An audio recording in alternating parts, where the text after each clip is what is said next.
sacrifice, it's about prayer. So what did he do during that? He was throwing like the money changing tables. You guys remember this? He gets all mad and he throws the money changing tables. Because he's saying it's not about people buying sacrifices so they can come before God and be accepted. My house will be a house of prayer where inwardly people connect to God, commune with God.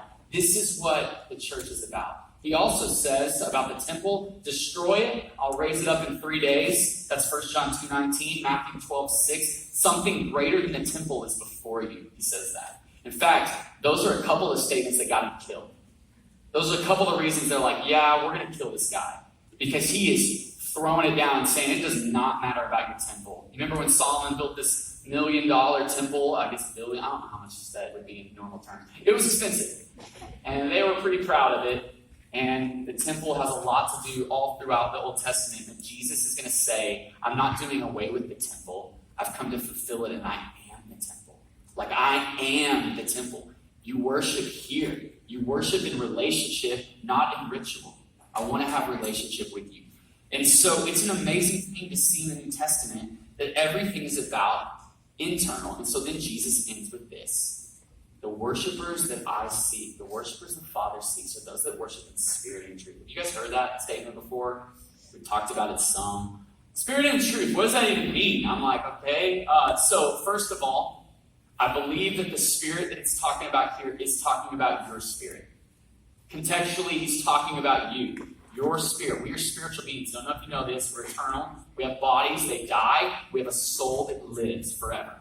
It can live forever in hell. It can live forever with the presence of God. But we are eternal beings, and we have a soul, and worship comes from there. So it is about our spirit, but it is enabled by his spirit. So you cannot worship God unless he draws you. The Bible says that no one comes to the Father unless the Spirit draws them. So he initiates it. In fact, it says in Romans 5, it says that God demonstrated his love to us, that while we were in sin, he died for us. Like while we were just like this woman, here we are in our own sin, and he's like, I want you. I want you. So he initiates it. So all we can do in worship and response, all we can do is say, like, I love you too, right? If we don't say I love you, he says it, and we respond and say I love you too. He says, I treasure you, and we go, no, God, we treasure you too. That's what we're doing in worship. We're responding. And so it's about spirit, and it is actually about feeling.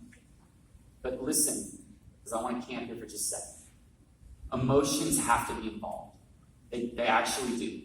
Because in Matthew 15, he's quoting actually Isaiah, but he says this, that the people draw near to me with their lips, but their hearts are far from me. What is that talking about?